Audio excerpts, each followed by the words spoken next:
સ્નેહભર્યું જે વાતાવરણ હતું એનાથી બહુ જ આનંદ થયો છે. અને અમને લોકોને એટલે કે અધ્યાપકોને તો તમે રોજ સાંભળો જ છો, પણ તમને સાંભળવાનું અમને કદીક જ મળે એનો પણ એક વિશેષ આનંદ હોય છે. જે 6-7 મિત્રોએ આવીને અહીંયા વાત કરી એમાં એમનો ઉત્સાહ તો છલકાતો હતો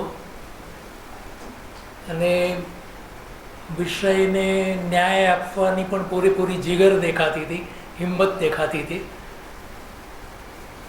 એ વસ્તુ અભિનંદનીય છે. કેમ કે જે લોકો હિંમત જ નથી કરતા અને જે લોકો હિંમત કરે છે બેની વચ્ચે જે ફર્ક છે તે આપણે જાણીએ છીએ. જે 6-7 મિત્રો અહીંયા વાત રજૂ કરીએ એમાં જો ક્રમ આપવો આપણે બેસીએ, જે કદી ન કરવું જોઈએ. આપણને બધાને સમજ પડતી જ હોય છે કે કોણે સારું કર્યું ને કોણે કેવું કર્યું. એમાં વિશ્લેષકો પોતે પણ ઘણું બધું કહી શકતા હોય છે અને વિશ્લેષકો વિશે સભા પણ ઘણું કહી શકતી હોય છે. એટલે આ તો વાત એવી છે કે જેનો કોઈ છેડો નથી. જેમ કે હું અહીંયાથી જાઉં પછી તમે મારે વિશે પણ વિશ્લેષણ કરી શકો છો.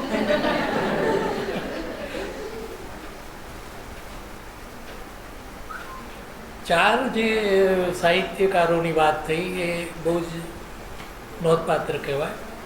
એટલે બાબુશાહ જેવા જ્ઞાનપીઠ વિજેતાની રચનાઓ વિશે વાત કરવી, નર્મદ વિશે વાત કરવી, રામનારાયણભાઈની વાર્તા વિશે વાત કરવી વગેરે.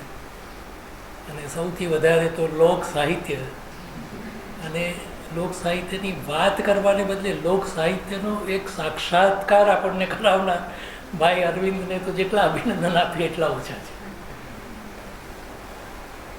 અલબત્ત કેટલુંક હું કહેવા માગું કે બને ત્યાં સુધી છે ને આપણે કાગળનો ઉપયોગ ન કરવો, કાગળ ને પેનનો ઉપયોગ ઘેરે કરવો, અથવા તો આપણે જે બેન્ચ પર બેઠા છે ત્યાં મૂકીને એ કાગળને આવવું. તમે એવું વિચારો કે કોઈ ફિલ્મ તમે જોઈ હોય અથવા તો કોઈ સર્કસ જોયું છે અને ધારો કે તમારા ફળિયામાં કોઈક એવી ઘટના ઘટી છે અથવા તો તમે કોઈ લગ્ન સમારંભમાં જઈ આવ્યા છો, તો તમે બહેનપણીને કે ભાઈબંધને એ વાત બહુ જ આરામથી કરતા હો છો. ત્યારે કોઈ કાગળ પેનની જરૂર નથી પડી હોતી. તો એ સહજતાથી વાત આપણે કરવી છે એવો એક નિર્ણય રાખવો પડશે. જે થવું હોય તે થાય, પણ હું કાગળ વિના બોલીશ. તમે આ નિર્ણય રાખશો ને તો એટલું સરસ બોલી શકશો, તમે જાતે જ સરખાવી શકશો કે હું કાગળ સાથે બોલતી હતી ત્યારે કેવું હતું ને કાગળ વિના બોલ્યું ત્યારે કેટલું સરસ. એટલે આ એક નોંધપાત્ર વસ્તુ કહેવાય, કોઈ પણ વક્તાએ ધ્યાનમાં લેવા જેવી વાત છે. અલબત્ત એનો અર્થ એવો નથી કે કંઈ પૂર્વ તૈયારી ન કરવી કે કાગળ પર કશું ન લખવું કે નોટ્સ ન કરવી, એવો એનો અર્થ નથી. એ બધું તો કરવાનું છે. પણ જ્યારે આપણે સભાની સમક્ષ જઈએ ત્યારે માત્ર આપણે, આપણું મસ્તક, આપણી વાણી, આપણો વિચાર. મને એવો બીજો પણ મુદ્દો સૂચ્યો કે દરેક જણે એક વિચાર સારવી આપવાની જરૂર હતી કે નર્મદ એટલે આ, બાબુશાહ એટલે આ. લોક સાહિત્યમાં તો ભાઈએ ઘણી બધી વ્યાખ્યાઓ શરૂઆતમાં જ આપી દીધી. એટલે કશાક વિચારનું દોહન થવું જોઈએ, છેલ્લે કશોક સાર પકડાવવો જોઈએ આપણા વક્તવ્યનો. બાકી તો બહુ સારી વાત છે આ કે તમે લોકો આ રીતે સ્વકીય ધોરણે અધ્યયન કરો છો, જાતે જ રચનાઓમાં પ્રવેશ મેળવો છો, મહેનત કરો છો અને અહીંયા આવીને રજૂઆત કરો છો. જેટલો એ અનુભવ તમારો વધશે, બીએડની બહેનો માટે હું ખાસ કહું કે જેટલો આ અનુભવ હશે એટલા સારા શિક્ષક તમે થશો, કોઈ પ્રશ્ન જ નથી. આ માત્ર અનુભવનો જ વિષય છે. તમે ધીરે ધીરે કરીને તમારી વાણીને ઓળખી શકશો, તમારી લઢણને ઓળખી શકશો, તમારી શૈલી શું છે એનો પણ તમને ધીરે ધીરે પરિચય થવા માંડશે. આપણે રામનારાયણભાઈની શૈલીનો, વાર્તા શૈલીનો અભ્યાસ કરીને એના જવાબો લખીએ પરીક્ષામાં, એ એક વાત છે. પણ આપણી શું શૈલી છે, આપણે કઈ રીતે વાત કરીએ છીએ, આ સભામાં તો બરાબર છે, પણ પરસ્પર આપણે કેવી રીતે વાત કરીએ છીએ, આપણા કુટુંબીજનો સાથે આપણે કેવી રીતે વાત કરીએ છીએ, આ બધું જ વાણીનો વિષય છે. તમારું નામ શું એમ પૂછીએ તો કેવું લાગે છે? અને જો આપણે કહીએ કે આપનું શુભ નામ જાણી શકું તો કેવું લાગે છે?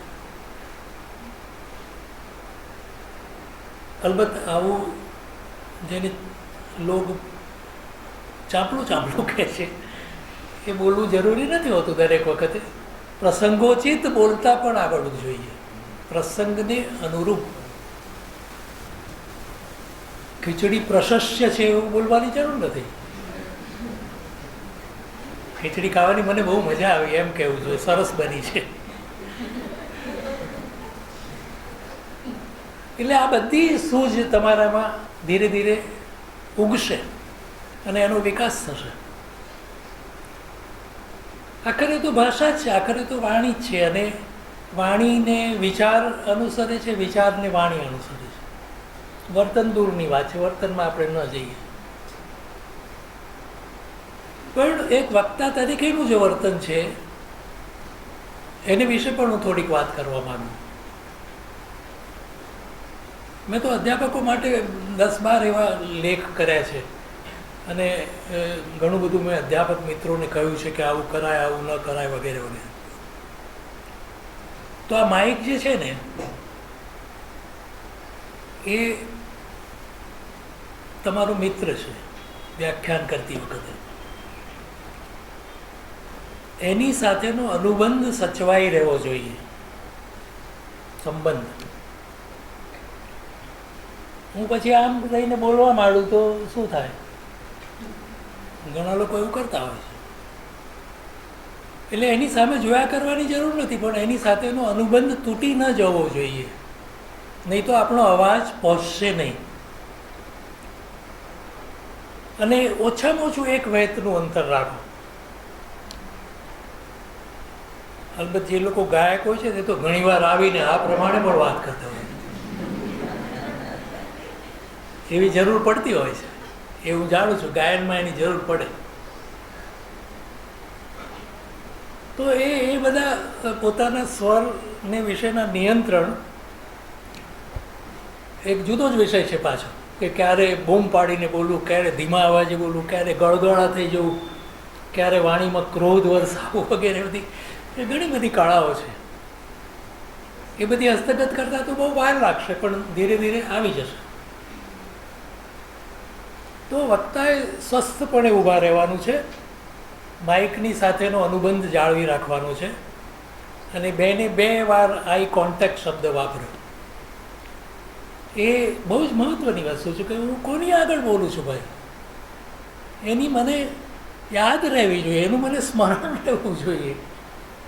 હું માત્ર એમ કે મને જ યાદ રાખું, મને યાદ આવે પછી એવું બધું મને જ યાદ રાખીને બોલ્યા કરતો હોઉં તો એ બરાબર નથી.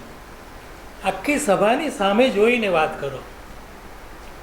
મારા વર્ગમાં એવું થતું હતું કે અમારું 1 વાગે કંઈ ક્લાસ શરૂ થાય, દૂર દૂરથી છોકરાઓ આવવાના, બધા જમી પરવારીને નિરાતે આવ્યા હોય, એટલે જમ્યા પછીની જે ક્રિયા છે કે ઘણા લોકોને ઊંઘ આવી જાય, ને તો હું એવું કહેતો કે ઊંઘ એ નિર્દોષ પ્રવૃત્તિ છે, એનાથી કોઈ પણ પ્રકારનું નુકસાન જો થતું હોય તો એ ઊંઘનારને જ થાય છે.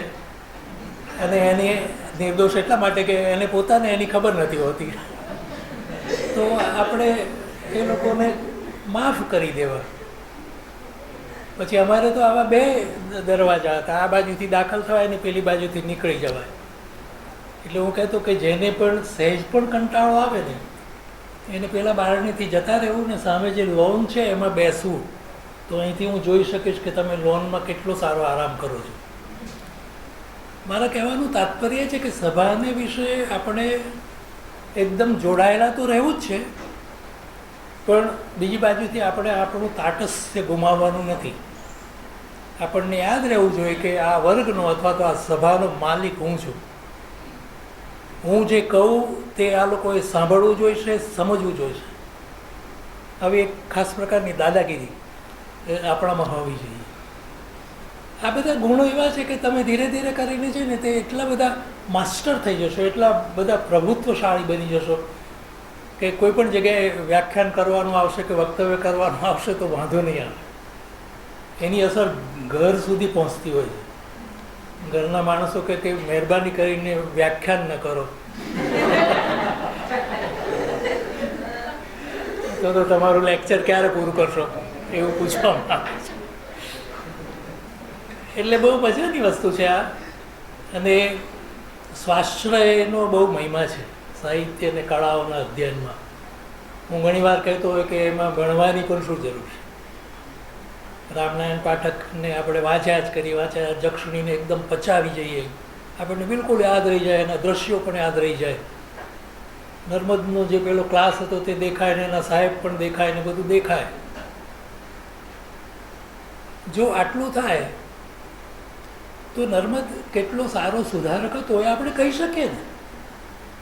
પ્રશ્ન પૂછાયો હોય કે ન પૂછાયો હોય, સાહિત્ય કૃતિનું અથવા તો સાહિત્યકારનું જેટલું તમે સેવન કર્યું હશે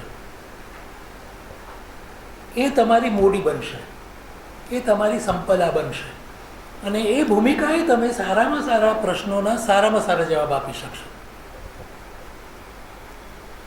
બને છે શું અથવા તો વાસ્તવિકતા શું છે? સેવન જ નથી થતું, કૃતિ હોતી જ નથી. ઘણીવાર અધ્યાપક પાસે પણ નથી હોતી, વર્ગમાં પણ નથી હોતી. આ બધા કારણોથી આપણે સંવિધાન નામની પ્રવૃત્તિ શરૂ કરી હતી. સાહેબો નોટો ઉતરાવી દેતા હતા એ જમાનામાં. હવે બધું ફેરફાર થયો હશે અને આપણા જેવા ભવનોમાં તો એ વસ્તુ કોઈ દિવસ બની જ નથી. ગાઈડો લાવીને સાહેબો વાતો કરે, આ બધું હતું. પ્રશ્ન પૂછવાની છૂટ નહીં, મારી લિંક તૂટી જાય વચ્ચે ના બોલીશ, આવું જે કહેવામાં આવે હું કોઈ નથી કહેતો.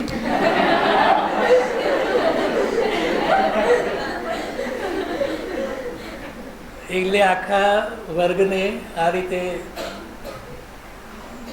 દબડાવવામાં આવે પેલા વિદ્યાર્થીને, એ સારું નહીં. કોઈ પણ સભાજનનું કદી અપમાન ન કરવું. જે મેં ઊંઘવાની વાત કરીને એનો આદર કરવાનો, કશો જ વાંધો. ઘણા લોકો પાછળ બેસીને વાતો કરતા હોય તો કહેવાનું કે આપણે ચૂપ થઈ જવાનું અને કહેવાનું કે તમારી વાતો મને બહુ જ રસ પડ્યો છે, આગળ બોલો. ટૂંકમાં સભા ઉપર સમગ્રપણે આપણું નિયંત્રણ હોય. સભાનો હું માલિક છું એ ભાવ આપણે વધુને વધુ કેળવવાનો, પ્રેમથી કેળવવાનો. એટલે આ વિશે તો હું જેટલું કહું એટલું ઓછું છે. આપણામાં એક ખાસ પ્રકારની નિપુણતાનો વિકાસ થશે, એક પ્રકારની એક્સપર્ટાઇઝ જેને અંગ્રેજીમાં કહેવામાં આવે છે. એક સારા વક્તા થવા માટે તો ઘણી બધી વસ્તુઓની જરૂર પડે છે, પણ એક નોંધપાત્ર વક્તા થવા માટે કેટલીક જે પાયાની વાતો છે એમાંની આ બધી છે. એટલે એ વિશે તમને પ્રશ્નો હોય તો તમે મને પૂછો. અને મને જે પ્રશ્નોત્તરીનો કાર્યક્રમ તમે સોંપ્યો છે, બધા એવું કહ્યું કે મારી જે ત્રીજા વક્તા તરીકેની ભૂમિકા છે તેમાં હું વાત કરી. ભૂમિકા શું હતું મને ના સમજાય. દરેકે કહેવું જોઈએ ને કે આમ સહજ બની જાઓ તમે. મારું કહેવાનું એ છે કે હું આજે છે ને તે જક્ષણીની વાર્તા કરવાની છું, તમને એની વિશે વાત કરીશ અને એની વિશે વાર્તામાં શું છે તે તમને જણાવીશ. અને થોડીક વાત તો હું રામનારાયણભાઈ વિશે પણ કરીશ. એમના આવા બધા તખલ્લુસો છે એની પણ વાત કરીશ કે શા માટે એને દ્વિરેફ રાખ્યું. એ કહેવું જોઈએ ને દ્વિરેફ શા માટે, અથવા તો બીજા જે એમને ઉપનામ પોતાના રાખ્યા છે તે શાને માટે રાખ્યા, જુદા જુદા ઉપનામ શું કરવા રાખ્યા વગેરે. એક નાનું સરખું આપણે નાનું એકદમ નાનું પ્રવચન દાખલ કરી દઈ શકીએ. એટલે આ બધી છૂટ છે આપણને કરવાની. તમે લખાણમાં બંધાયેલા ન રહો ને તમે જે લખીને લાવે છે તેની જોડે જોડાયેલા ન રહો. બસ મેં કહ્યું એ પ્રમાણે એનું સેવન કરો, એને આત્મસાત કરો, કહેવાની વાત આ છે બસ.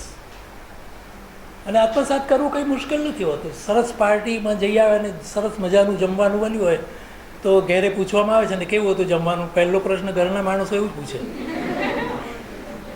અમારા જમાનામાં અમારી બા હોય તેવું જ પૂછે કેટલા લાડુ ખાધા, એટલે આપણે કહેવું પડે કે 2 અઢી એવું બધું કહેવું પડે. તો એ આપણે કહી શકીએ છીએ ને, આપણને થયેલો જે અનુભવ છે તે આપણે વર્ણવી શકીએ છીએ.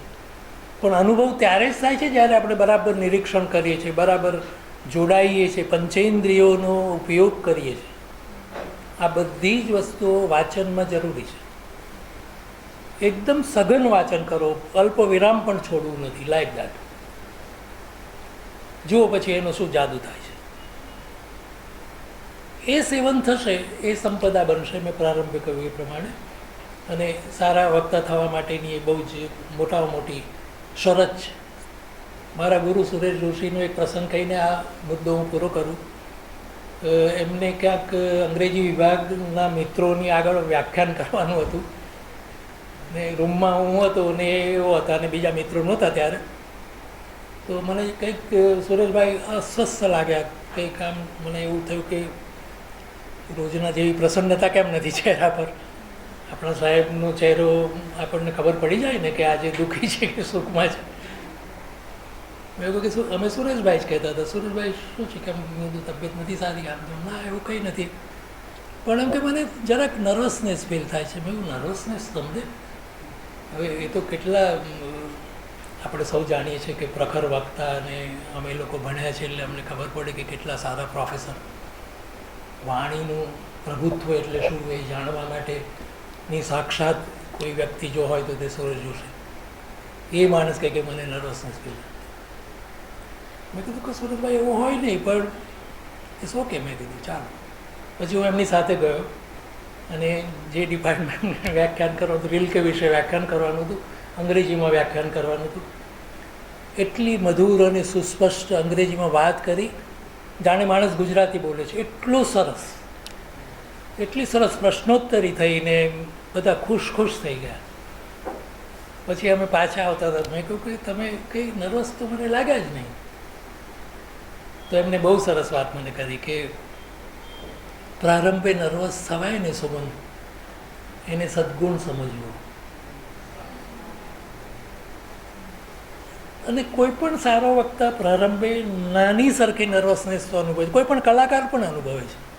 સંગીતકાર હોય ને મોટો, તે પણ આમ થોડુંક વધારે સમય લે ને એમ કે આગો પાછો થાય ને અંદરથી થોડી ઢીલાશ ને એવું બધું આવી જાય. હવે આવું જો તમને ન થાય, સુરેશ જોશીનું કહેવું એવું હતું, તો એ બરાબર નહીં. એમ કે એવું થવું જ જોઈએ. એટલે જ્યારે મારે વ્યાખ્યાન કરવાનું આવે ને ત્યારે હું આ પ્રસંગ યાદ કરું. અને નર્વસ ન થવાતું હોય તો એ નર્વસ શું એવું મારી જાતને કહું અને પછી વ્યાખ્યાન શરૂ કરું.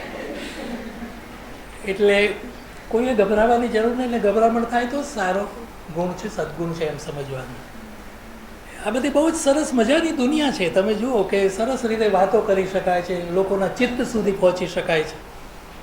હું મારા વિદ્યાર્થીઓને કહેતો કે તમારે નોટ ઉતારવાની જરૂર નથી, હું જે બોલું તે લખવાની જરૂર નથી.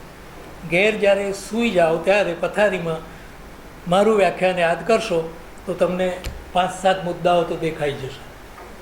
આ જ એની કસોટી છે. મારી પણ કસોટી છે, તમારી પણ કસોટી છે. હું એટલું સારી રીતે બોલ્યો હોય તો જ તમને યાદ રહે ને, નહીં તો કેવી રીતે યાદ રહે.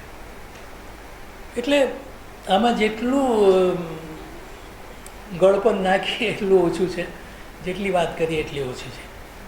તો બહુ જ મજા આવી મને આ તમારી વિચાર સભાના સાક્ષાત્કારથી. અને હવે તમે જે મને પ્રશ્નો પૂછવા છે તે પૂછો.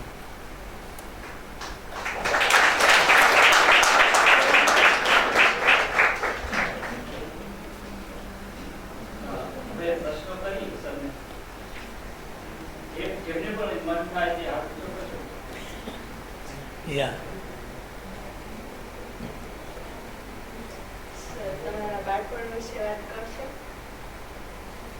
બાળપણ તો બહુ મોટો વિષય છે. કોઈ પોઈન્ટેડ સવાલ કરો તો સારું. ઓકે, એટલે બાળપણની વાતો તો ઘણી બધી છે. મને કોઈ એવું પૂછી શકે કે બાળપણમાં તમને કઈ રમતો રમતા આવડતી હતી અથવા તો શું રમતા હતા, તો જેને અમે લોકો બોલ બેટ કહેતા, જેનું નામ ક્રિકેટ છે. તો એ તો 3 લીટીઓ કરી દેવાની સ્ટમ્પને માટેની, અને બોલ તો ગાભાનો બનાવેલો હોય, અને બેટ પણ એવા જ પ્રકારનું કંઈક હોય, દોવાનો પાયો કે ધોંકડો કે એવું બધું. પછી એમાં ધીરે ધીરે સુધારા થવા માંડે. પણ જેમ જેમ સુધારા થવા માંડ્યા તેમ તેમ ઘેરેથી એવી સૂચના આવી કે આપણે કંઈ રમતવીર થવાનું નથી, ક્રિકેટ રમવા તો નથી જ જવાનું, ક્યારે આંખ ફૂટી જાય, ક્યારે શું થઈ જાય, છોડી દો. એટલે આપણે છોડી દીધું. એવી જ રીતે સંગીત શાળામાં જવાનું બન્યું હતું. અમારા ગામમાં વડોદરા પાસે ડભોઈમાં ગાયકવાડના જમાનાની ગાયન શાળા હતી. 3 વર્ષ સુધી મેં ગાયન શાળામાં જવાનું રોજે અને એની તાલીમ લેવાની કરેલી.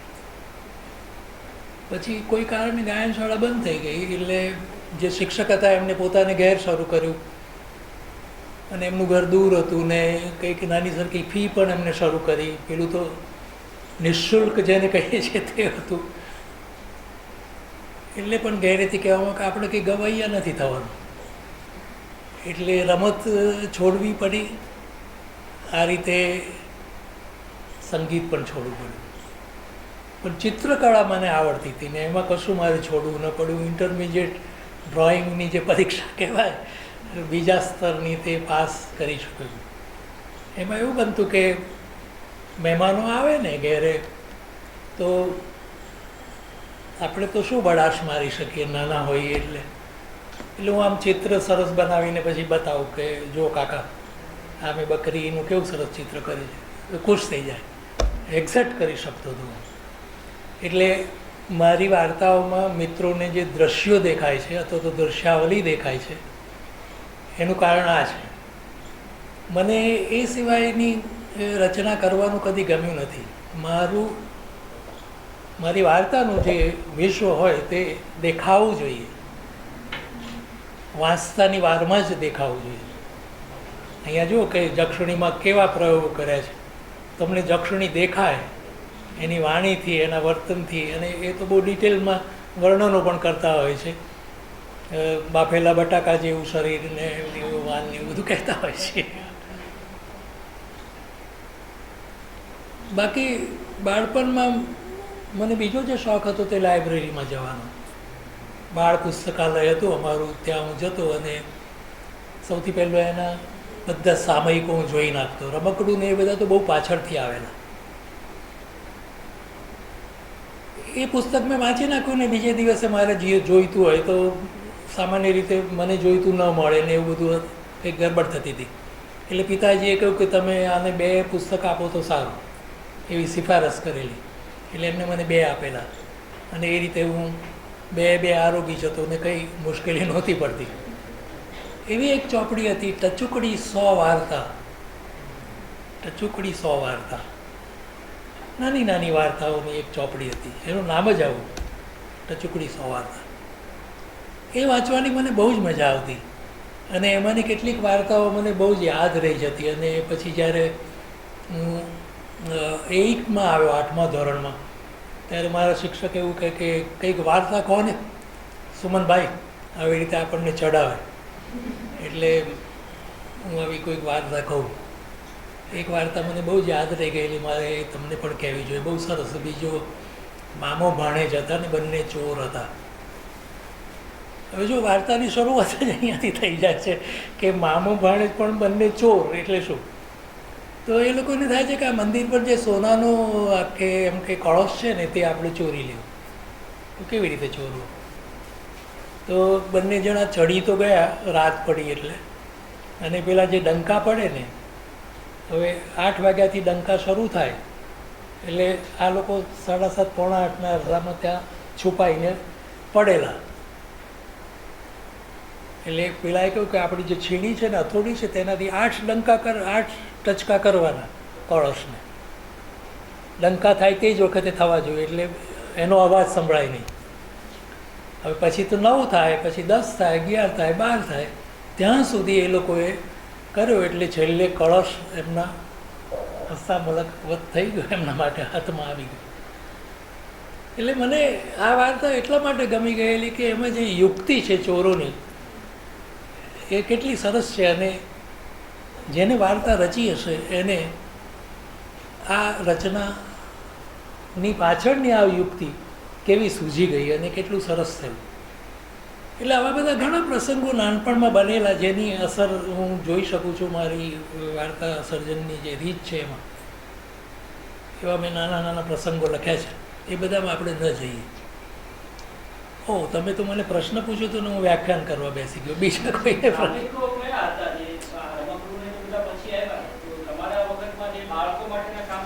મોટે ભાગે છે ને ગાંડીવને એ બધું હું ખાસ વાંચો. બકોર પટેલની રચનાઓ ને બધું મને બહુ જ ગમતું હતું.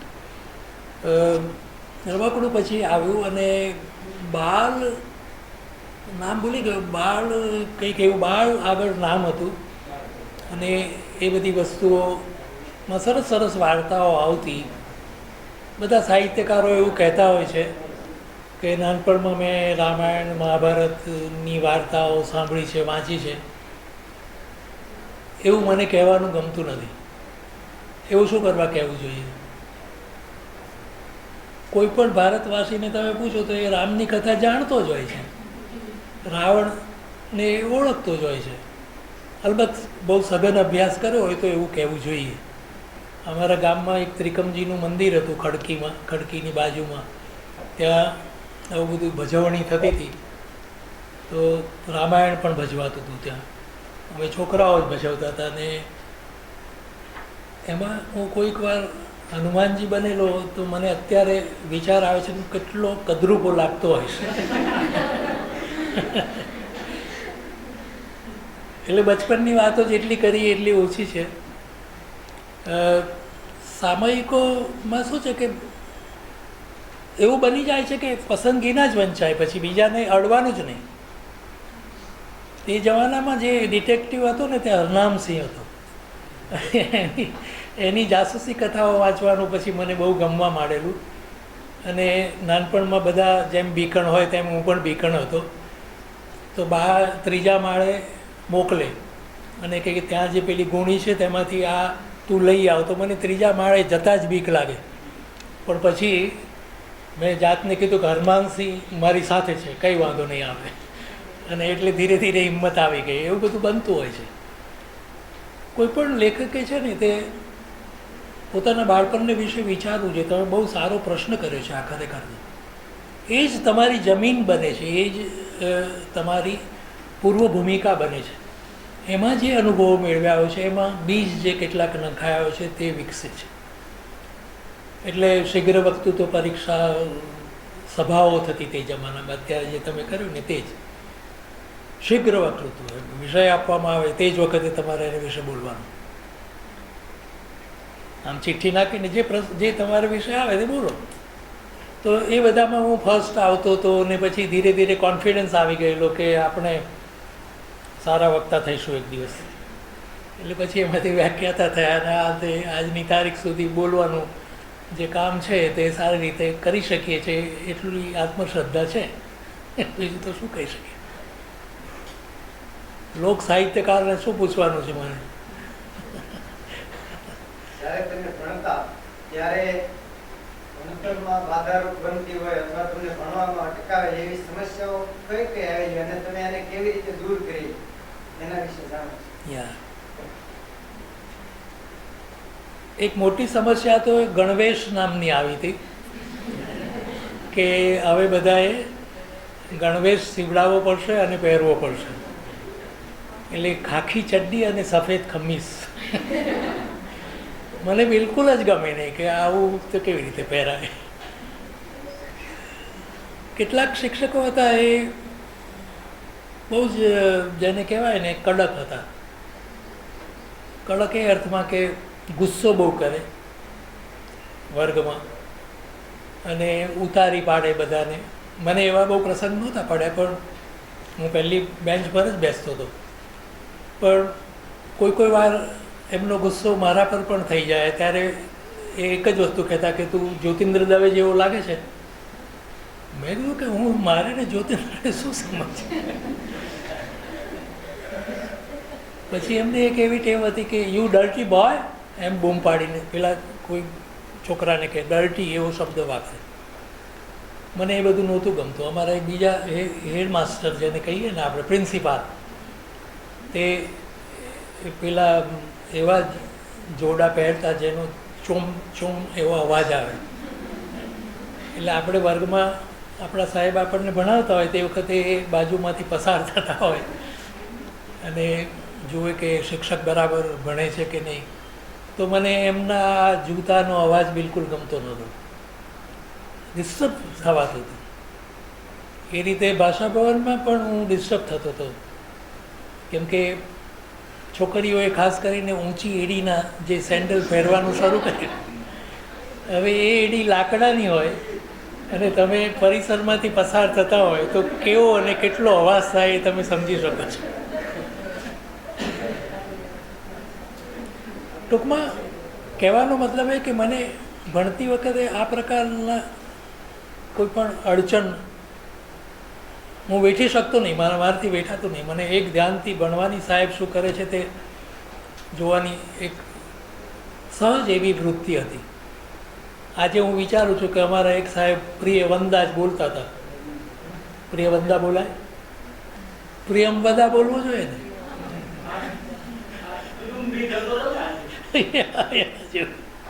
એટલે આપણે જે અનુસ્વારની વાત છે ને, તે અનુસ્વારો આમથી આમ ખસી જતા હોય છે. એટલે શકુંતલા ને શંકુતલા બની જાય ને એવું બધું બને.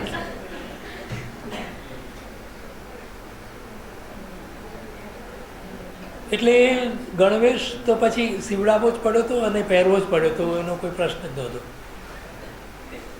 લેસન નામની જે વસ્તુ છે તેમાં મને બહુ રસ પડતો હતો. હું બહુ જ સારી રીતે લેસન કરતો હતો અને બધું જ ટીપ ટોપ કરીને, દફતર જેને કહેવાય તેમાં ચોપડીઓ બધું ગોઠવીને નોટ્સ વગેરે તૈયાર રાખતો, જેથી બીજે દિવસે ફાંફા ના મારવા પડે.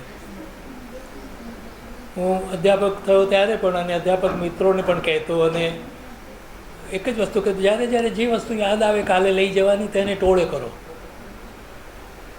અને પછી ત્યાંથી ઉપાડીને જાઓ. આ પ્રકારની બધી જે તાલીમ મળે છે ને એ નાનપણથી મળે છે અને એને કારણે તમે વધુને વધુ સજ્જ થતા જાઓ છો.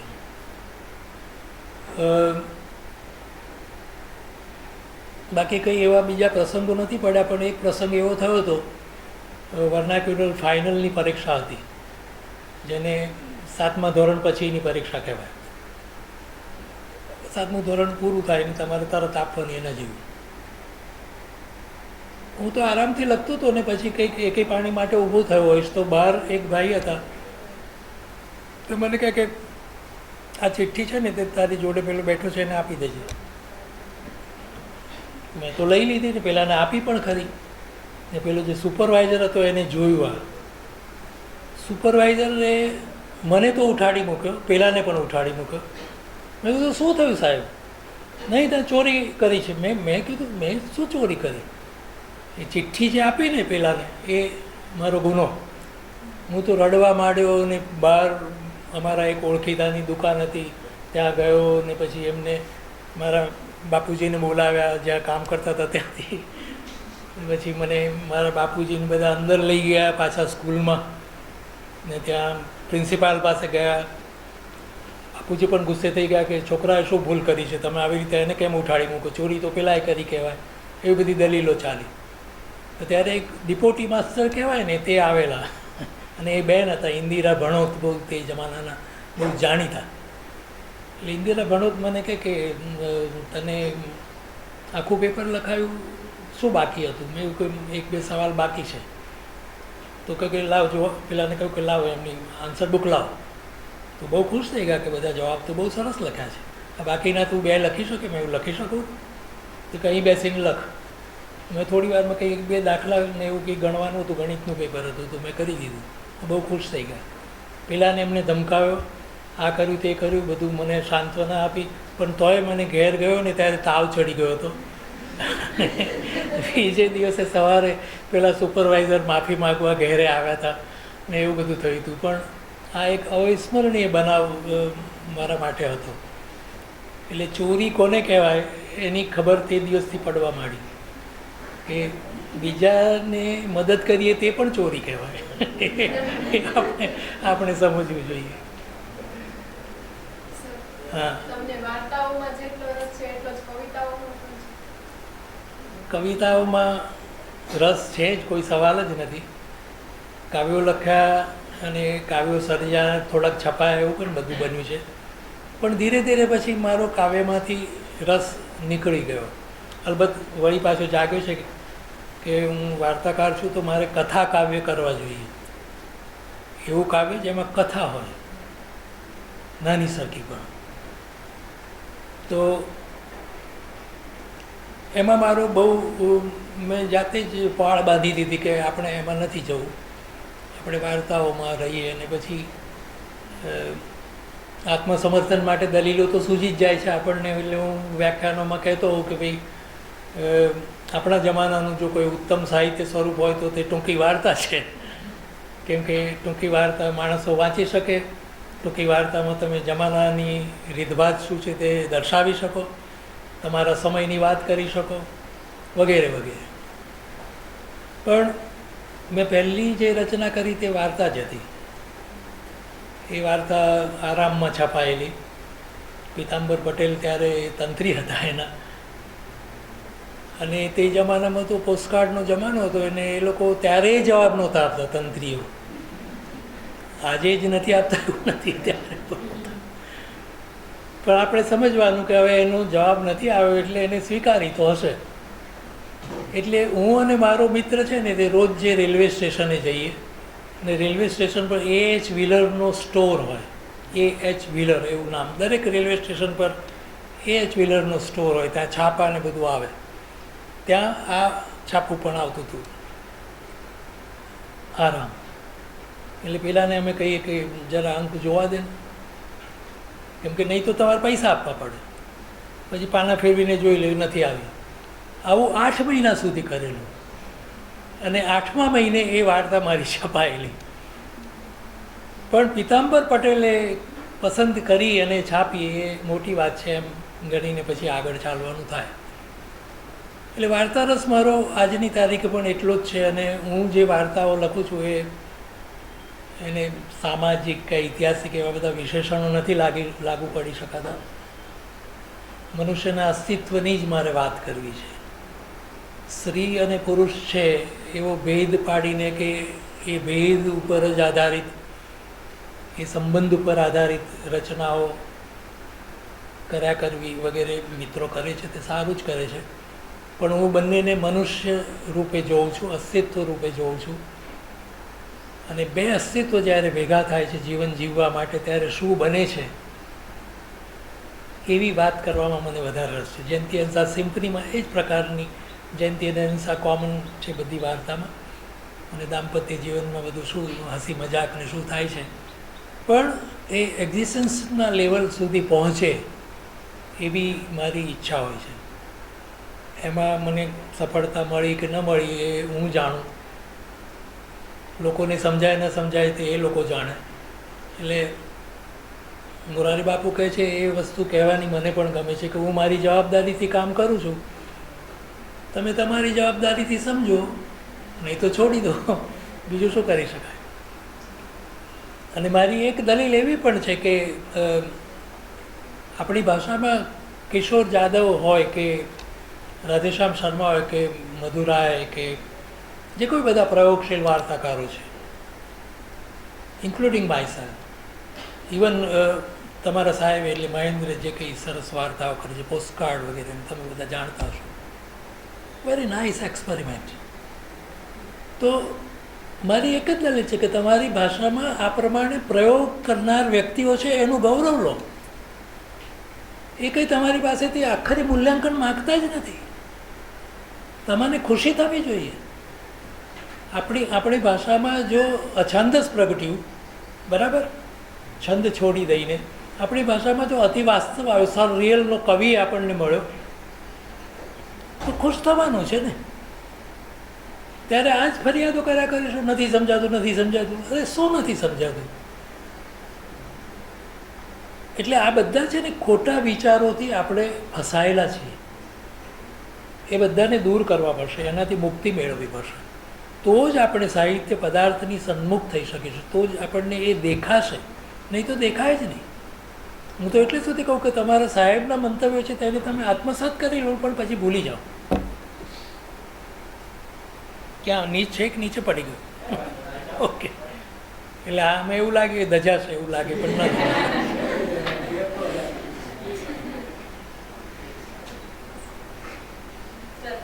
હા, તમારા જીવનમાં એવો કોઈ પ્રસંગ કે જેનાથી તમને ગુજરાતી તરફ આવવાની પ્રેરણા મળી હોય? હા, આમાં તો શું છે કે જીવન કથા જ્યારે માણસ કરવા બેસે છે ને ત્યારે એનો કોઈ પાર નથી હોતો. એસએસસી પછી સૌથી પહેલાં છે ને હું કોમર્સમાં ગયેલો વડોદરા યુનિવર્સિટીમાં, અને જે બહેનોને જવાનું હોય એ ભલે જાય.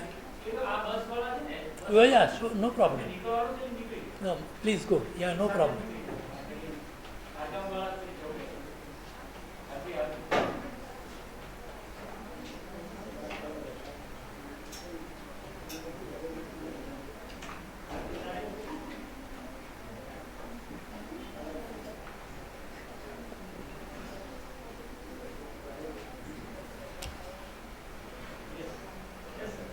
યા એટલે એસએસસી પછી હું છે ને કોમર્સમાં ગયેલો વડોદરા યુનિવર્સિટીમાં.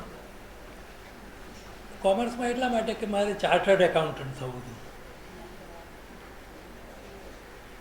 જે લોકોને ખબર છે આ વિષયની એ લોકો જાણે છે કે ચાર્ટર્ડ એકાઉન્ટન્ટ થવું એટલે શું. પણ એવું સાંભળેલું કે ભાઈ ચાર્ટર્ડ એકાઉન્ટન્ટ થઈએ ને તો ખૂબ પૈસાદાર થવાય. આપણી જે પરિસ્થિતિ છે ને, આપણા સમાજની જે પરિસ્થિતિ છે તેમાં ભણતરનો એક જ ઉપયોગ છે કે ગરીબીનો નાશ થાય અને શ્રીમંત થવાય વગેરે વગેરે. એટલે નાના બાળકને નાનપણથી શીખવવામાં આવે છે કે એની મમ્મી જ શીખવે છે કે બેટા તું શું થવાનું, તો પેલું કે ડૉક્ટર, એમ બોલે કે એન્જિનિયર. હવે ડૉક્ટર એન્જિનિયરિંગમાં તો હું ચાલુ નહીં, કેમ કે મને પેલું કેમેસ્ટ્રી ને એ બધું આવડે નહીં, કેમ કે એમાં અક્ષરની ઉપર પાછો બગડો લાગ્યો અને તગડો લાગ્યો અને બધું આ શું છે ભાઈ, આપણને નહીં પામ. એ કોમર્સમાં હું 2 વાર નપાસ થયો, કેમ કે પહેલાં ભાઈ કોમર્શિયલ જોગ્રાફી ભણાવે. જોગ્રાફીની તો ખબર હતી માધ્યમિક શાળામાં, કોમર્શિયલ જોગ્રાફી શું, પછી બધું એકાઉન્ટનું બધું સમજાવે ને આ મારા મગજમાં કંઈ જ ઉતરે નહીં. આપણે તો પીરિયડ ભરવાનું જ છોડી દીધેલું, જવાનું જ નહીં. એટલે નપાસ જ થવાય ને, એનું પરિણામ એ જ આવે કે તમે નપાસ થાવ. એટલે 2 વાર નપાસ થઈને હું બારીએ બેસીને ખૂબ રડેલો. એ પ્રસંગ મને બહુ યાદ છે. જો હું રડ્યો ન હોત તો હું આજે અહીંયા ન હોત, એટલી સાથે કહી શકું. તે જ વર્ષે અમારા ગામમાં કોલેજ ખુલી, આર્ટ્સ કોલેજ.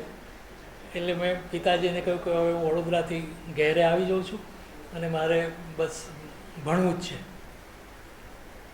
મારો એક જૂનો મિત્ર મળી ગયો મને, ગુલામ નબી કરીને, હજી પણ છે, રાંદેરમાં રહે છે. અમે 2 જણની દોસ્તી થઈ ગઈ ને અમે 2 જણે નક્કી કર્યું કે આપણે આપણી બસ કેરિયર બનાવીએ. તે વખતે સત્રાંત પરીક્ષા લેવાતી હતી, એટલે પ્રિન્સિપાલે એવું નક્કી કરેલું, ભાઈલાલ કોઠારીએ, જે વડોદરાથી આવેલા.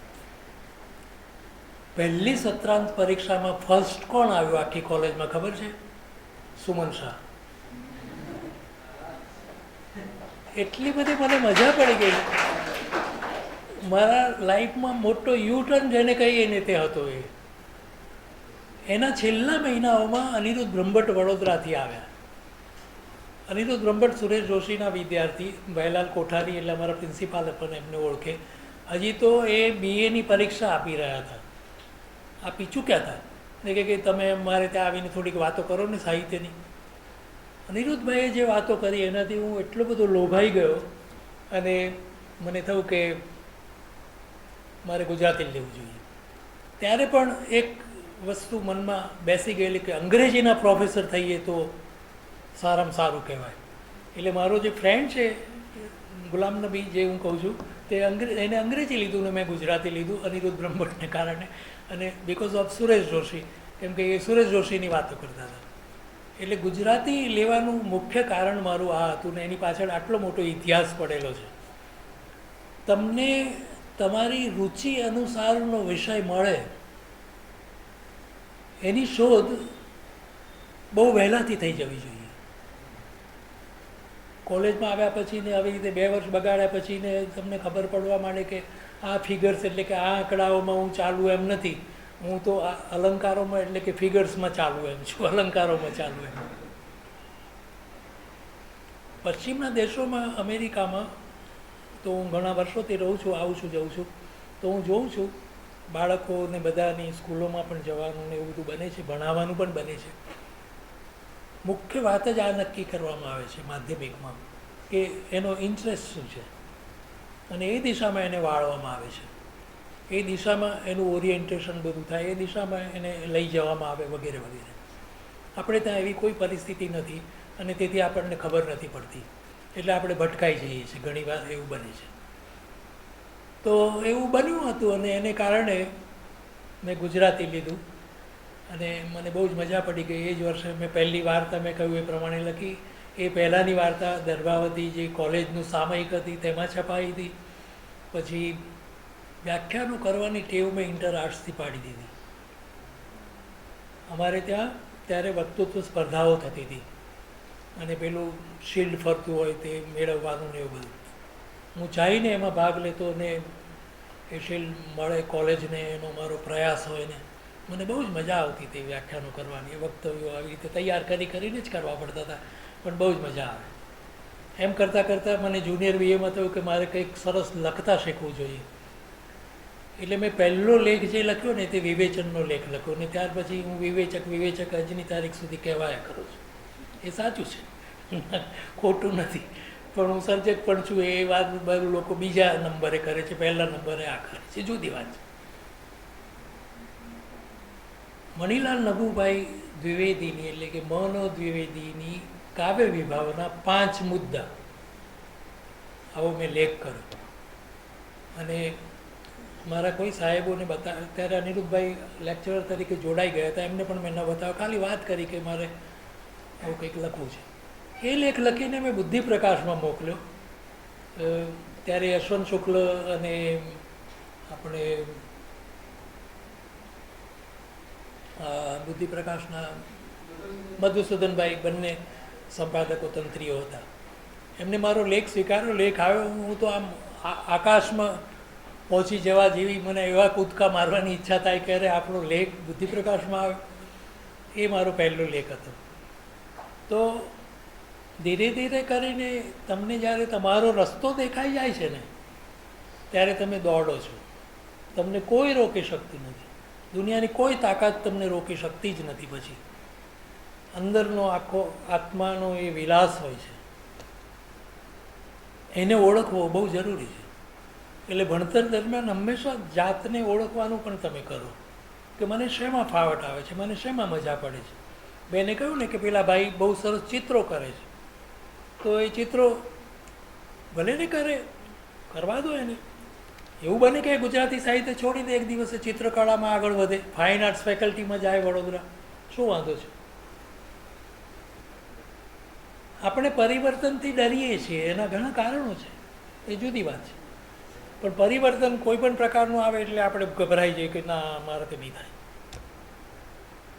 તો એ રીતે જાતને ઓળખવાની વાત બહુ જ મહત્ત્વની બને છે. બીજા કોઈ મિત્રોને છે પ્રશ્નો? હા.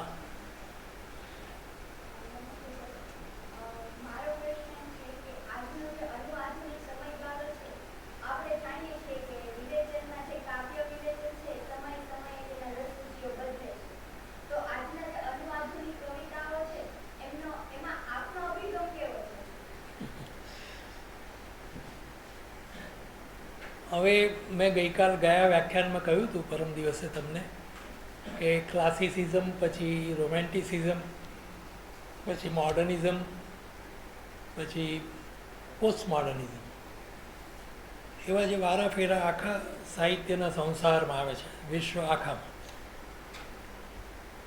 એમાં આ છેલ્લામાં છેલ્લું દર્શન છે, એને હું દર્શન કહું છું, વાદ નથી કહેતો.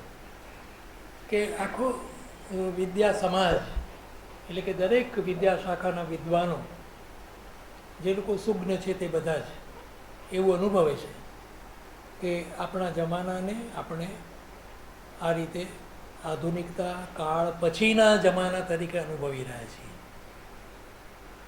એટલે જે કંઈ બની ગયું 18મી 19મી સદીમાં, એનાથી કંઈક જુદું 20મીમાં અને 20મીના ઉત્તરાર્ધથી બનવા માંડ્યું છે.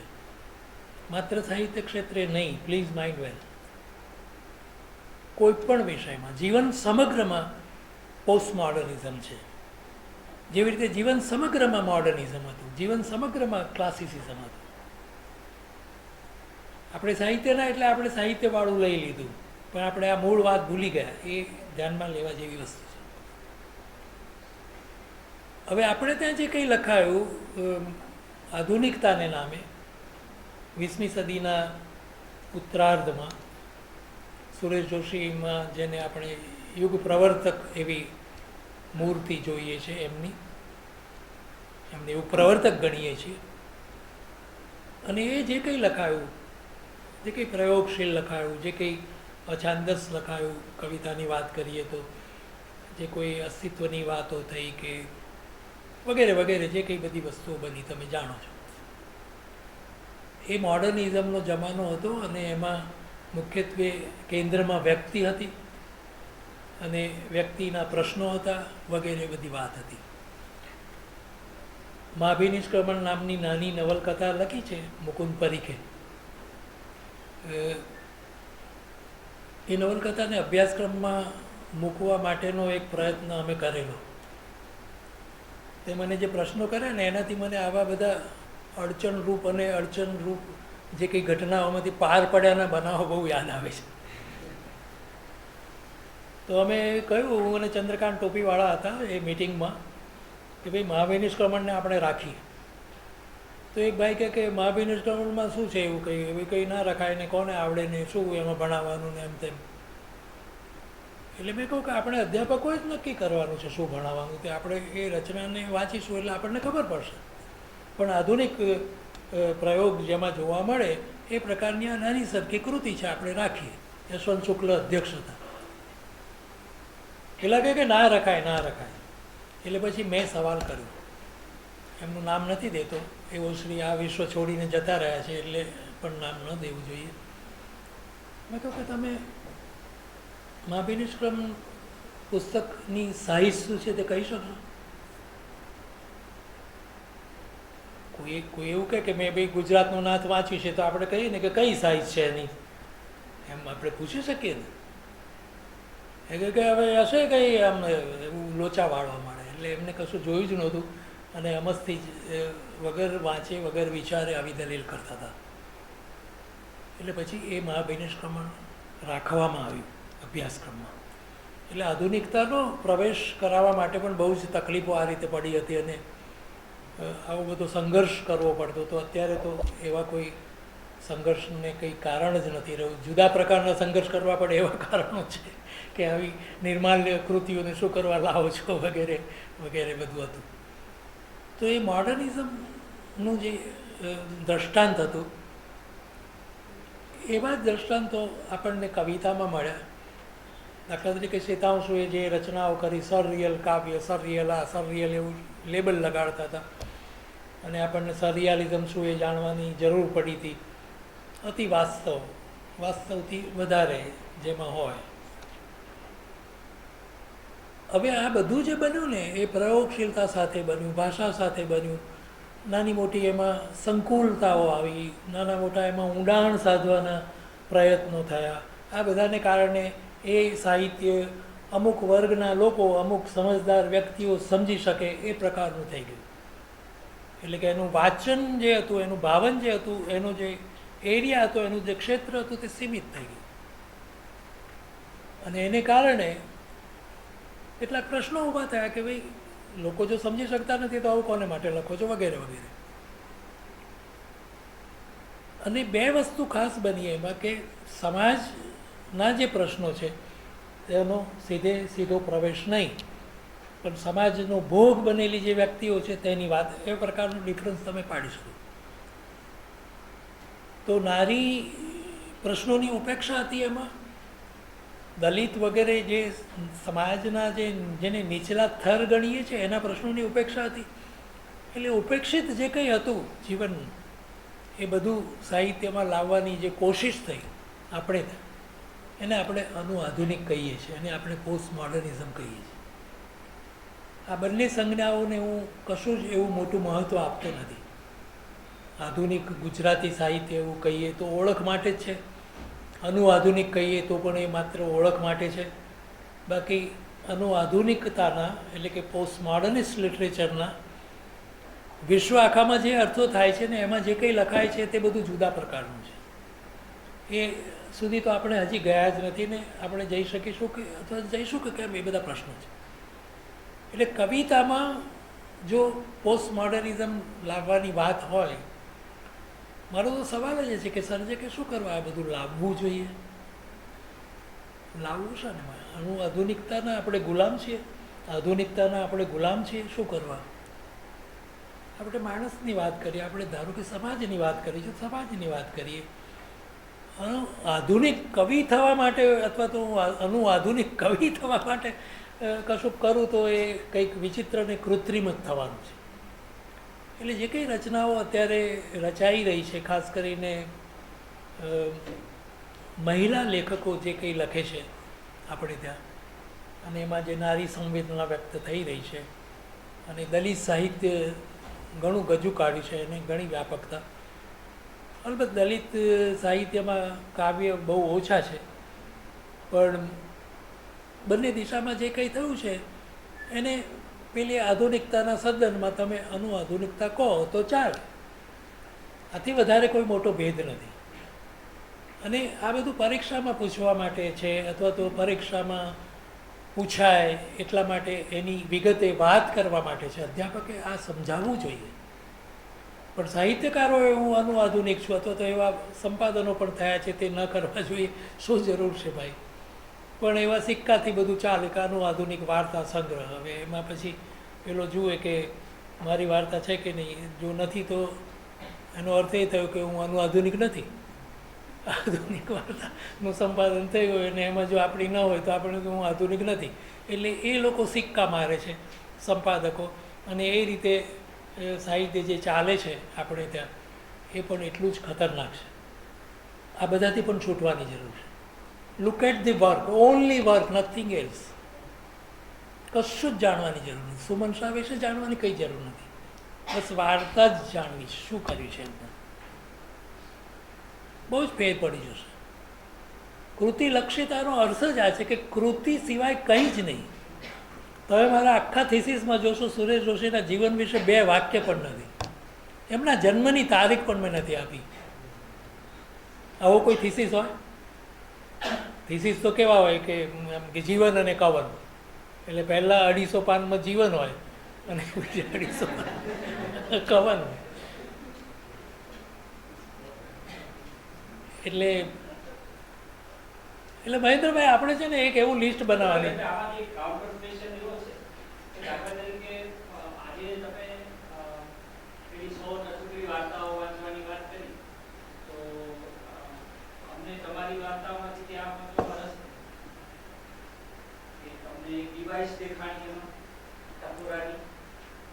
યા તમને ચિત્ર દોરતા હતા એટલે તમને વાર્તાઓમાં ચિત્રો દેખાતા હતા. એની જ્યારે વાત તમે સાંભળી પ્રતિભાવકોની ત્યારે તમને શું કે હા એવું ત્યાં ચિત્રો દોરતો હતો. એટલે હવે આ વાતમાં અમને રસ પડે છે yeah to know a writer in વ્યાપક પરિપ્રેક્ષ્ય. રાઈટ બરાબર, સાચી વાત છે. યા એટલે એ વસ્તુનો જ્યારે હું વિચાર કરું છું ને ત્યારે મને એવું થાય છે કે ના, મને વાર્તા રસમાં જ રસ હતો. યુક્તિ તો બરાબર છે, રસ મને શેમાં, હું શા માટે વાર્તાઓ વાંચા કરતો હતો એવું જ્યારે વિચારું છું ત્યારે મને થાય છે કે મને વાર્તા રસ બહુ, હવે શું થયું, હવે શું થયું, હવે શું બનશે, અને આ બે ચોરને પોલીસ પકડી ગયા કે નહીં, કે વાર્તા ત્યાં બંધ થઈ ગઈ, શું થયું. રસનું સંક્રમણ થવું એ બહુ જ મોટી વાત હતી. અને પછી તો આપણે શિબિરોમાં પણ કહ્યું ને વારંવાર મેં એક વસ્તુ ભારપૂર્વક કહી કે ભાઈ વાર્તા એ સાંભળવાની વસ્તુ છે, અને એના મૂળમાં વાર્તા રસ રહેલો છે. પછી શું એ જે પ્રશ્ન છે એને કેટલાક વિદ્વાનો બહુ બાલિશ ગણે છે કે એવું એવા તો કંઈ હોતું હશે, પણ એ બહુ જ પાયાની વસ્તુ છે. કોઈ પણ વાર્તા હોય એમાં તમને પછી શું થયું, પછી શું થયું, પછી આગળ એમ હશે જ. તો એ વાર્તારસ સાથે જોડાયેલું તત્વ છે કુતૂહલ, જિજ્ઞાસા. એને હું વળગી રહ્યો, અને તેથી મેં કહ્યું કે જ્યારે આપણે લખીએ ત્યારે પણ સાંભળવા માટે લખાય છે એ રીતે લખવાની છે. લેખન એવું કરવાનું છે જેથી વાંચતી વખતે એને સંભળાય. આ જરા પણ મુશ્કેલ નથી. હું તો મારા બધા લખાણો અત્યારે એ પ્રકારના કરી રહ્યો છું. કેટલાય વખતથી એને જે મિત્રો છે તે બધા કહેતા હોય છે કે અમે વાંચીએ ત્યારે તમે અમારી સામે બોલતા હોય એવું સંભળાય છે, કે સાહેબ તમે વ્યાખ્યાન કરતા હતા એ જ યાદ આવે છે ને એવું સાંભળવા મળે છે. આજે ભાષાની પોતાની જે શક્તિ છે બીજાના ચિત્ત સુધી પહોંચવાની, એની બહુ જ જરૂર છે વાર્તાને. કાવ્યમાં ચાલી શકે, કાવ્યમાં તમે રહસ્ય ગૂંથી શકો, અમૂર્તતાની વાત કરી હતી એ બધું લાવી શકો વગેરે વગેરે. એમાં છંદ હોય, અછંદ લય હોય વગેરે બધું ઘણું હોય. અહીંયા તો મનુષ્ય છે, એની વાત છે, એની વાર્તા છે. એટલે મેં ભાર મૂકેલો કે વાર્તા સંભળાવી જોઈએ, અને જો સંભળાવવા પર તમે ધ્યાન આપશો તો નાનો સરખો પ્રયોગ ભલે કરશો પણ વાર્તા રસને તમે ટકાવી શકશો. અલબત્ત એ જે આખો પટ બતાવ્યો મહેન્દ્રભાઈ તમે, કે ટચુકડી 100 વાર્તાથી માંડીને છેલ્લી વાર્તા મેં જે લખી ટાઈમ પાસ નામની, એ તદમાં આવેલી છે, ત્યાં સુધીનો જો પટ ગણીએ તો એમાં ઘણા બધા વારા ફેરા આવે છે. એ બહુ મોટી લાંબી અને બહુ જુદી જ વાત છે. પણ મેં કેટલાક બેઝિક સાચવવાની દિશામાં મિત્રોને કહ્યા કર્યું, અને મેં પણ એ દિશામાં જવાનો હંમેશા પ્રયત્ન કર્યો. ત્યારે મારા મિત્રો કહેતા હતા શિબિરમાં કે એટલે ઘણા એવું કે છેવટ સુધી પકડી રાખે છે વાર્તા તમારી, બરાબર છે, પણ કોઈ એવું કે બહુ દીર્ઘ છે, બહુ લાંબી છે એવું કે, એટલે લાંબી બોલે ને ત્યારે હું એનો વાંધો લઉં કે લાંબી નથી, દીર્ઘ છે બોલ. એવી રીતે થતું હતું. પણ હવે હું જોઈ શકું છું કે એટલા મોટા પટની કદાચ જરૂર નહોતી મારે, આજે મને દેખાય છે. એટલે એની એ વાર્તા જો ફરી લખવાની હોય તો હું એ દીર્ઘત્વને ઓગાળી નાખું.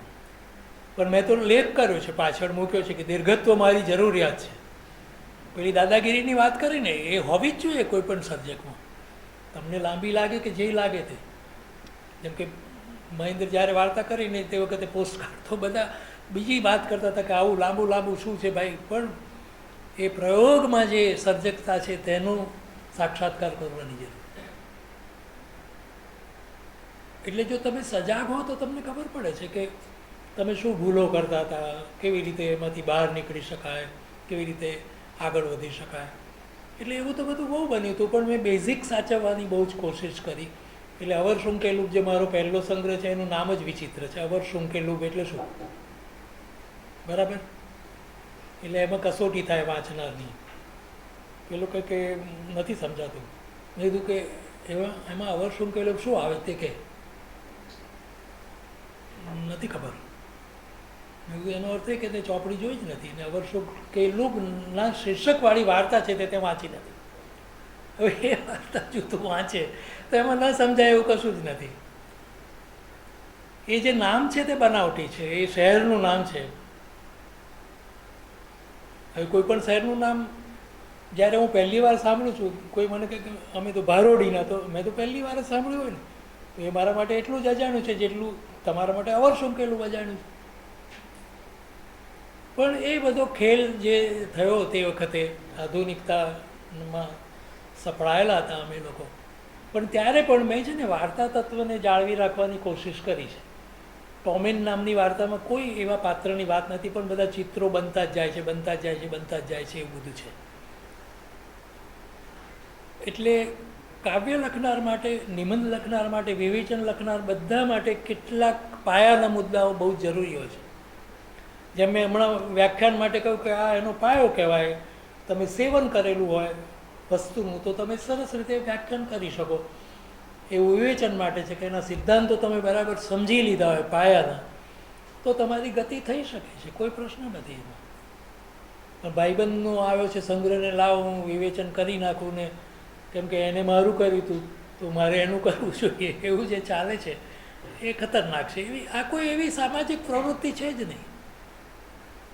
અમે લોકો એવું કહેતા કે ગોવર્ધન નામના સરસ્વતીચંદ્રને સૌ માથે મૂકીને ફરે છે, જુદી વાત છે, પણ અમને એમાં કળાનો દ્રોહ દેખાય છે, કળા પક્ષે ઘણી બધી કમી લાગે છે. તો અમે સરસ્વતીચંદ્રને એટલો જ પ્રેમ કરીએ છીએ, માટે જ આવું કહીએ છીએ. એમ જોવાની દ્રષ્ટિ આપણી કેળવાવી જોઈએ કે જ્યારે ટીકા કરે છે માણસ, ત્યારે પણ કૃતિના પ્રેમને લીધે, સાહિત્યના પ્રેમને લીધે કરે છે, એમ આપણને લાગવું જોઈએ. આપણો મિત્ર પણ જ્યારે આપણી ટીકા કરે તો આપણે નારાજ થવાની કોઈ જરૂર નથી, ખુશ જ રહેવાનું કે બરાબર છે. અલબત્ત એ સાચું બતાવી શકશે છે એવું આપણને લાગતું હોય તો ખાલી ખાલી બતાવો તો કહેવાનું હા તારી વાત બહુ સરસ છે, મને પણ એવું લાગે છે, મને પણ એવું લાગે છે એવું કહેવાનું. આમ કંઈ મુશ્કેલ નથી જોવા જઈએ. મને લાગે છે કે ઘણી વાતો કરી આજે આપણે, ને તમારા બધાની બસના, કેટલાક લોકોની બસનો ટાઈમ પણ થઈ ગયો. હા,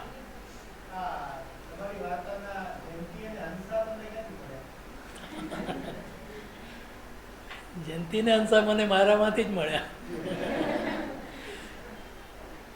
એટલે અમારું દાંપત્ય જીવન અને એ જે રીતે જીવાયું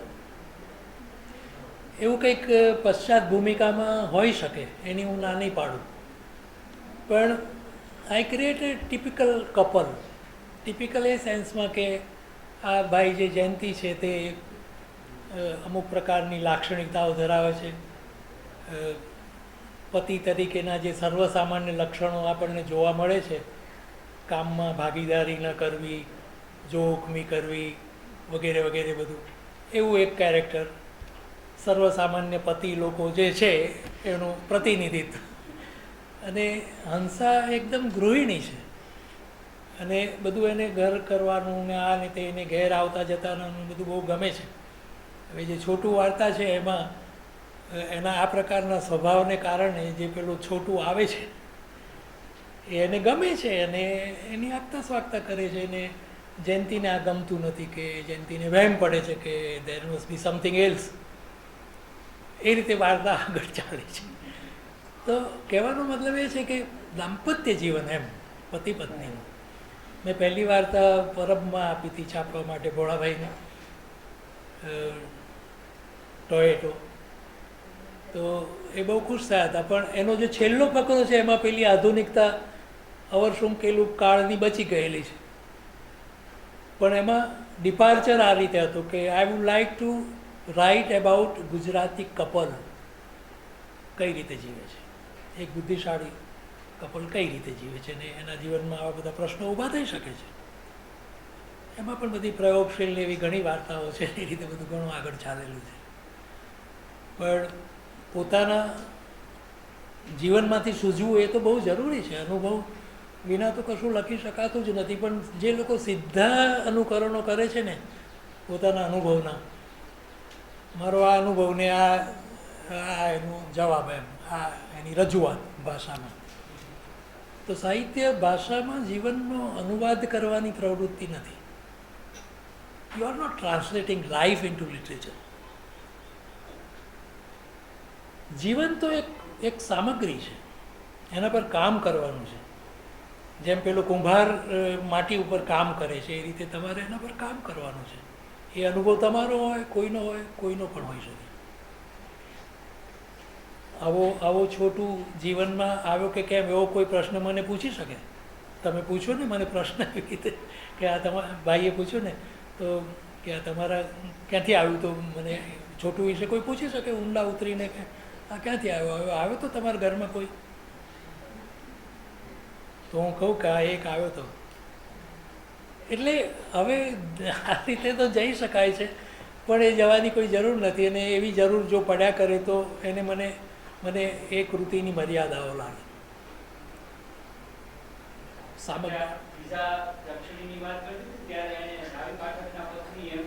હા, એવું કીધું ત્યારે મને થયું કે આ રાવી પાઠકને આમાં કોઈ લેવા. એટલે એ જો એ મુદ્દો બહુ સારો છે. હું તમને કહું કે જ્યારે હું વાર્તા લખું છું, અથવા તો મહેન્દ્રભાઈ લખે છે કે કોઈ પણ લખે છે, ત્યારે શું થાય છે, કેટલા લેયર હોય છે તે જરાક સમજીએ આપણે. હું સુમન શાહ નામની વ્યક્તિ છું, બરાબર? આ એક વસ્તુ થઈ. મારામાં એક સુમન શાહ નામનો વાર્તાકાર વસે છે. આ બીજો. એ વાર્તાકાર જયંતિ અંસાની એક વાર્તા લખે છે, અને એ વાર્તા કહેનાર, જેને આપણે કથક કહીએ છીએ, નેરેટર, એ ત્રીજી વ્યક્તિ છે. સુમન શાહ વ્યક્તિ, સુમન શાહ વાર્તાકાર, સુમન શાહે સર્જેલો કથક જે વાર્તા કહે છે. એટલે વાર્તા રામનારાયણભાઈ લખે છે એ બરાબર છે, રામનારાયણભાઈનું પાત્ર એમાં બરાબર છે, એનો કથક બરાબર છે, પણ રામનારાયણભાઈની પત્ની નથી. આ જો આપણે સમજીએ ને તો આપણી પ્રશ્નો પૂછવાની કે જવાબ આપવાની રીત પણ બદલાઈ જાય, આપણી વિવેચન કરવાની રીત પણ બદલાઈ જાય. મહેન્દ્રભાઈ આવું કહે છે એમની વાર્તામાં, એવું ન બોલાય, એવું લખાય પણ નહીં. એક જનરલ પેરેગ્રાફ આવતો એ જુદી વાત છે. કથક આમ કહે છે. કથક શું કરી રહ્યો છે? હવે કથક જો ફર્સ્ટ પર્સનમાં હોય તો આપણને સીધું જ થાય છે કે ના, આ તો સુમનભાઈ જોવા જોઈએ. હું થી કહે છે તો ના, એ હું પણ એમને ક્રિએટ કરેલો છે. કથક is always created by the writer himself, and writer is one of the dimension of that person. એટલે સુમન શાહ વ્યક્તિ, સુમન શાહ વાર્તાકાર, સુમન શાહ સર્જેલો આ કથક. એ કથક વાર્તા કહી રહ્યો છે, અને જે પાત્રો છે તે પણ એના સર્જન છે, એને ક્રિએટ કર્યા છે. એના ભાઈબંધ જેવું કોઈ લાગે, અથવા તો છોટુના જેવો કોઈ આવીને ગયો તો એવું દેખાય, એ જુદી વાત છે. એટલે લાઈફ અને લિટરેચર વચ્ચે બહુ મોટો તફાવત છે આમ જોવા જઈએ તો. એ તફાવતને આપણે ધ્યાનમાં રાખવો જોઈશે, અને લખતી વાંચતી વખતે એનું બહુ જ ધ્યાન રાખવું જોઈશે. વિવેચકોએ તો ખાસ ધ્યાન રાખવું જોઈએ કે પોતે શું લખી રહ્યા છે, કોને ન્યાય કરી રહ્યા છે, ગોવર્ધન રામને કરી રહ્યા છે કે સરસ્વતી ચંદ્રને કરી રહ્યા છે, વગેરે વગેરે. આપણે એમ કહીએ છીએ ને, પરીક્ષામાં એવું પૂછાતું હતું ને હજી પણ પૂછાતું હશે કોઈ જગ્યાએ કે એરિસ્ટોટલની ટ્રેજેડીની વ્યાખ્યા સમજાવો. તો એ એરિસ્ટોટલની ટ્રેજેડી છે? ટ્રેજેડી કોની છે? આટલું સાદું જ વાક્ય છે. એરિસ્ટોટલની ટ્રેજેડી નથી. એરિસ્ટોટલે આપેલી ટ્રેજેડીની વ્યાખ્યા સમજાવો, એમ આપેલી મૂકવાની ત્યાં જરૂર છે. આવું બોલતી વખતે પણ આપણે નથી સાચવી શકતા. આપણે સ્પષ્ટ સીધું સાદું ગુજરાતી કેમ નથી બોલી શકતા? મારો સવાલ એટલો છે. અહીંયા બેન બોલતા હતા ને પેલા લોકો એમ કે હું એ ભૂમિકામાં વાત કરી તો સમજ્યા, પણ બેન જેમને જેવો હવે તે જેવો તેવો આવશે અને વાત કરશે એવું નહીં. આપણે સાદું કહીએ કે અરવિંદભાઈ આવીને તમારી વાત કરો, એ કેટલું સારું લાગે. એટલે આ બધામાંથી આપણે મુક્ત થવું જોઈએ. સહજતા, અને સહજતા જીવનમાંથી જ આવે છે. મેં કહ્યું એ પ્રમાણે તમે સંપૂર્ણપણે બિલકુલ સ્વસ્થ થઈને વાત કરો તો સાહિત્યની વાત કરવામાં મુશ્કેલી છે જ નહીં. એમાં પહેલાં કોઈ કેમિકલ ઇક્વેશન્સ છે જ નહીં, એમાં કોઈ એલ્જીબ્રા નથી, એમાં કોઈ ભૂમિતિ નથી. અલબત્ત એ બધું હોય છે એના અમુક સ્વરૂપમાં, બાકી એ જુદું છે ને આ જુદું છે. હું માનું છું કે અહીંયા આપણે અટકીએ. મને બહુ જ આનંદ આવ્યો. હજુ પૂછવું છે? ઓકે.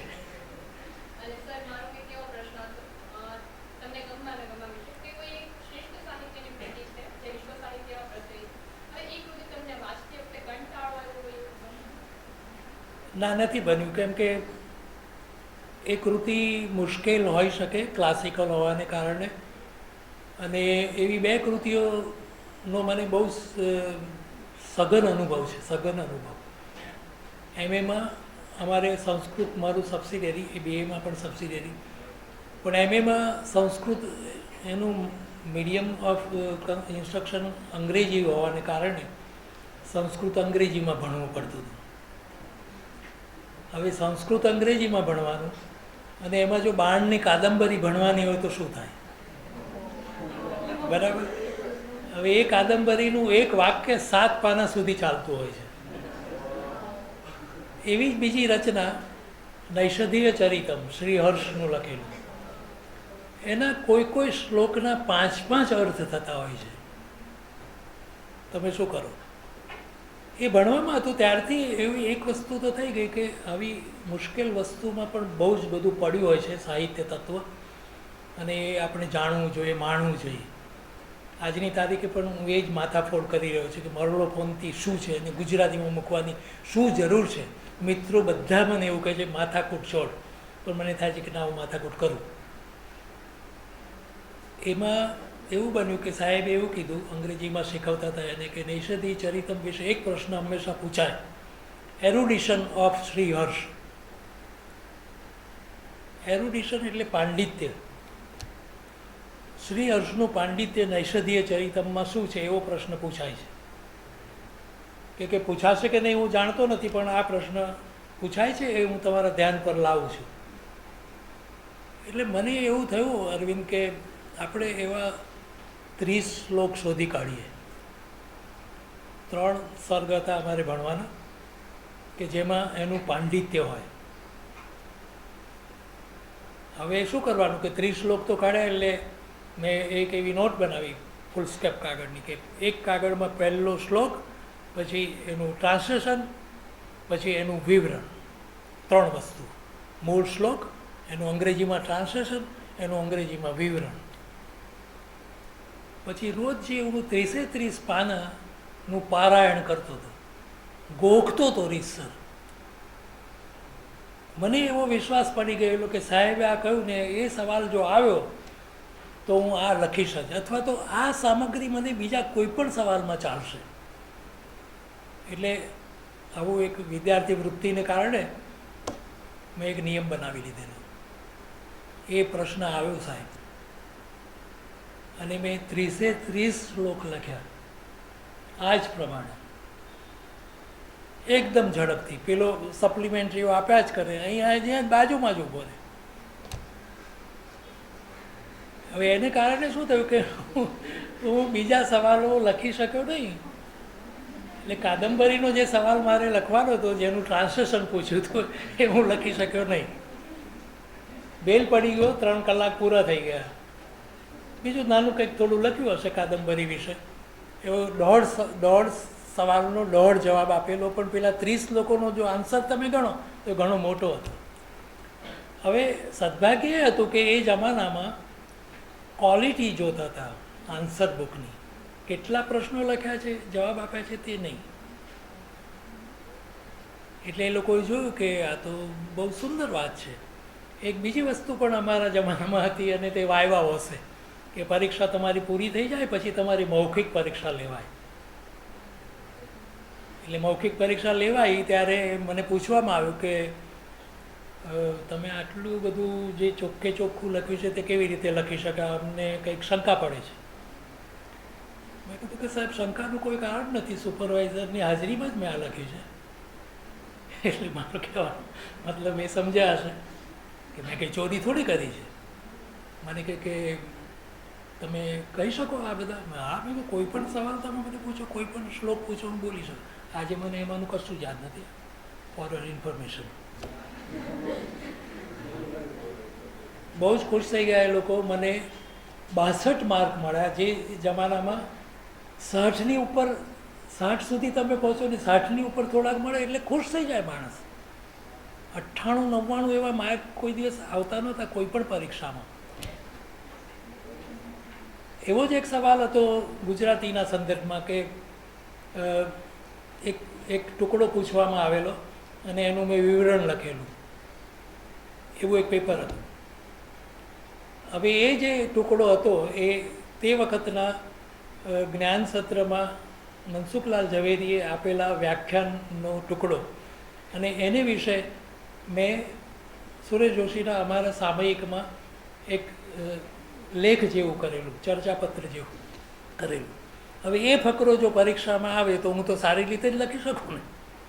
તો એમાં પણ ધીરુભાઈ હતા, તો ધીરુભાઈ ઠાકર, એમણે મને પૂછ્યું કે સોમનભાઈ આ તમે બિલકુલ બેઠું, મેં તો વાંચ્યું એક જગ્યાએ તે જ લાગે છે. ના, સોમનભાઈ તો એ બોલ્યા જ નહોતા, ભાઈ આ તો આવું લાગે છે. એટલે અનામી સાહેબ હતા, સાંજેસર હતા, તે આમ મરક હસવા માંડે. એમને ખબર હતી. એટલે મેં કહ્યું કે સાહેબ આ મેં જ લખ્યું છે, હું બીજો શું પુરાવો આપી શકું.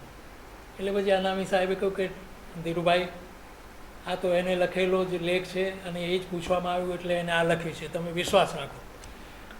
તો આવા સુખદ પ્રસંગો બનતા હોય છે અને એ રીતે આપણને પછી મજા આવે. આપણો આત્મવિશ્વાસ અથવા તો આપણો અહંકાર આમ દ્રઢ થવા માંડે, ગાઢ થવા માંડે કે આઈ એમ સમથિંગ એમ. એવું થવું જ જોઈએ. એવું થાય ત્યારે જ મજા આવે છે, બાકી મજા નથી આવતી. તો અહીંયા અટકીએ આપણે, મને લાગે.